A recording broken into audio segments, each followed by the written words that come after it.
Hello everyone, TJ here and welcome back to another video.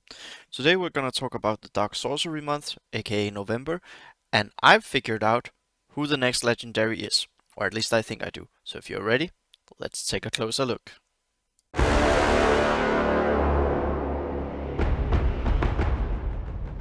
So to start off with, they look amazing. Here we have the Black Beast, who is an unnamed Nazgul. Remember, officially there's only two named Nazguls. There's Khamûl the Easterling and the Witch King of Angmar. Now, as far as I know, Khamûl is in the Unfinished Tales, which they don't have the rights to. So I don't know if we'll get him in, but Witch King they do have the rights to. So I really like the mask here, and this big mace, really awesome. Not gonna read through it a lot, but yeah, we have Dol Guldur. Sounds like we'll get a new faction. This was occupied by Sauron when he was masquerading as the Necromancer. That's something we're gonna talk about more. And yeah, it is the Hill of Dark Sorcery. I believe it was called the Bald Hill before that by the elves. Sauron gathered his strength. It wasn't until an assault led by Galadriel herself finally tore down the Fortress of Shadow and arrested its presence from the land.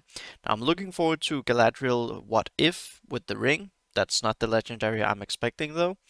Here we mention some Nazgul, Easterlings, and a bunch of other people. So, from a gameplay perspective, the Dol Guldur serve Sauron as soldiers for his captains, the Nazguls, multiple. The fanatical Dol Guldur imbues their attacks with their own life essence, sacrifice health for increased damage, and effects with their ability. Now, I believe this might be a passive thing that they are gonna have that we can't toggle on and off. That's gonna be really interesting, so they're gonna need some lifesteal or something like that. This faction is led specifically by the Black Beast, a heavily armored Nazgul juggernaut who is not likely to release his hold on his servants even in their deaths. This sounds interesting. There might be some mechanics here, like if a member dies, you gain a buff or something like that. The dark magic that prevents the Dol Guldur from dying further empowers the Black Beast, making for an incredibly destructive squad unlike any other. Now, squad is the key word here, and we're gonna go more into this, but remember that word. We're talking about a squad that's upcoming. So one of the nine Nazgul, blah blah blah, while leading the Balkoth forces, that's how I would pronounce it. The Black Beast hides their shapeless form in a black hood and cloak. Now, this sounds interesting. I don't know why they would call Black Beast there, but they went with that, so that's it. Strikes terror and dread in the hearts of any unfortunate enough to encounter them. So they're kind of like talking about the Nazgul and the Black Beast. Like they're mixing up a little bit here, but Black Beasts is something they made up. Like there was the Fell Beast, the winged ones that they wrote in the films, and we have the Nine Nazgul with the Black Breath also, which I'm hoping is something they will implement the devastations and effects of a Black Breath, like kind of like a passive when you get hit. I really like these murals here. They look really awesome. Mosaics. Um, Appendix A.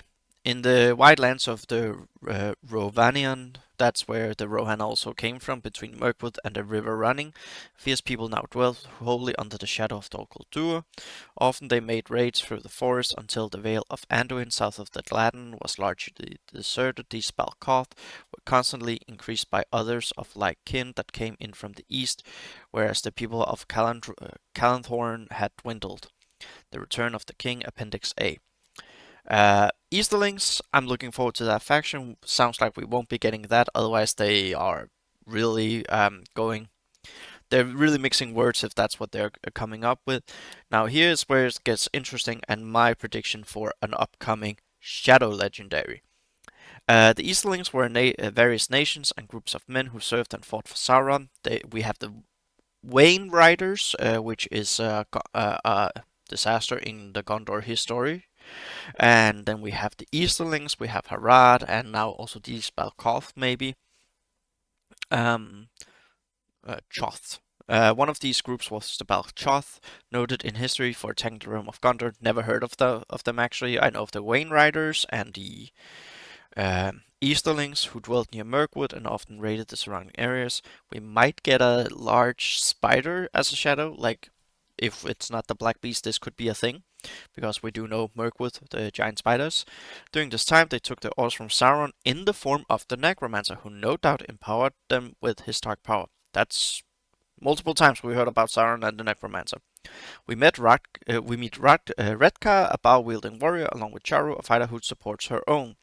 Her own, I'm imagining, is a squad. Both have been endued with the dark power of life drain, a gift from the Necromancer. And this is where it's all boiling down to. I believe the next one that we are gonna get is the Necromancer. They're teasing it now. How he will be unlocked, I do not know, but he will probably be the first Shadow Legendary, and I'm thinking it's gonna be him. Now, how they're gonna unlock him, because Wales want him, but free to play also want him, and they kind of need to make him a little bit accessible. I have a guess on that. Keep an eye out for the character kits, yada yada. But here's where it's come interesting. People are like, we need something for a reason to invest into them. Black Beast, or Sauron in general, as the Necromancer, he will counter Lord Elrond, because Necromancer has something with death and life. Elrond is about reviving. We're gonna get a new arena system. And what way of selling something to Wales? Own the meta in PvP by making a squad around the Necromancer who counters Elrond. Maybe like something that he cannot revive or other things. But that is how you could counter Lord Elrond. And that means you have a reason to buy it as a whale or dolphin, small shark like me, if they push something out. So you want to dominate the new arena that's gonna come, then we are gonna make the Necromancer, and you're gonna need him to counter Elrond, because otherwise it's Elrond on defense everywhere, stalling with 6 and 7 stars, 5 if you are late to the party. So for me, this makes a whole lot of sense. The fact that Sauron, make him the next legendary. Maybe they announce him end of December and then we get him in January. That could be a thing. Now, the way everyone has interpreted the post is that we will get him before the end of 2023, but that is pushing it really hard. So how could we unlock him? I don't believe this faction is going to be what it's all about. I believe this is going to be similar to Balin's Expedition. 3 characters, we'll get the rest later when they are farmable.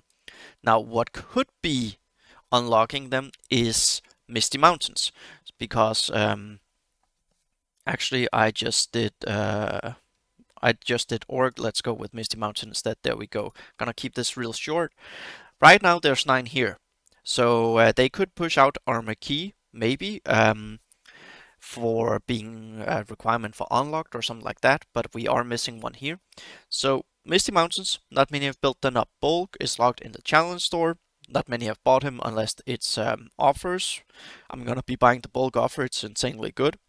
Tordok, not many are farming him. Gruher, Wales have him already. Nuras is so-so, not many have him despite him being really good. And then we have the goblins, and not many have built them.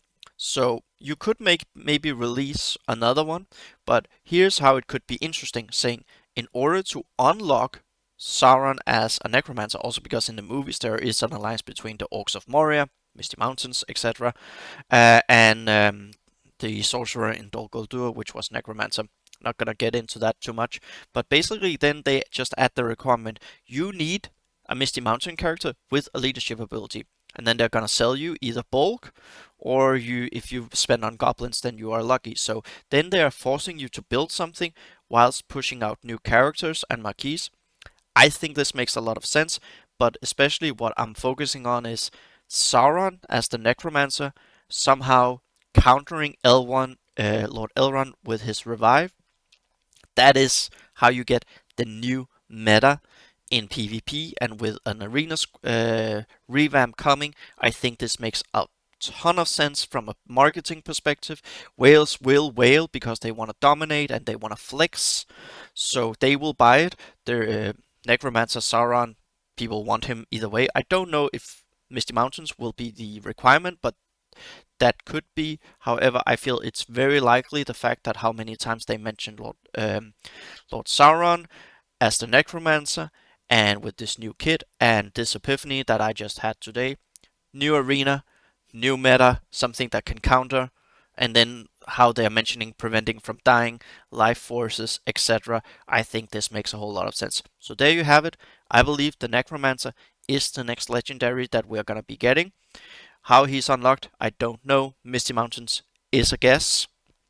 Also because they're pushing some deals for them now, so who knows? That could be a bait. But either way, Sauron as the Necromancer I think will be the one that we're getting, and he will be built for PvP because elves are not that, they're just simply the best of all, and that will counter elves, and then people can flex and be whales and dominate there. So that's it for me, everyone. Drop your comments down below. What do you think of this? Does it make sense to you? If you're someone involved in marketing, does it actually make sense? I think it does. And then leave a like if you enjoyed this, subscribe to get notifications of my videos, and I'll see you all in the next one.